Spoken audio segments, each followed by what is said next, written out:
बाप अगर माँ की बात सुनता है तो समझदार है, दामाद बेटी की बात सुनता है तो प्यार है, लेकिन अगर बेटा बहू की बात सुनता है तो वो गुलाम है।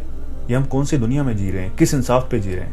क्या दूसरे की बेटी बेटी नहीं होती? अरे दूसरे की बेटी को छोड़िए, अपना बेटा जो अपना खून, जिसकी परवरिश आपने की है, उसका हक नहीं बनता कि जितना प्यार आप दामाद को देते हो आप उसको भी इतना ही प्यार दो? जितना भरोसा दामाद पर किया जाता है, अगर उससे ज्यादा नहीं तो उतना ही भरोसा बेटे पर भी करें। ये हक बेटे का भी बनता है ना।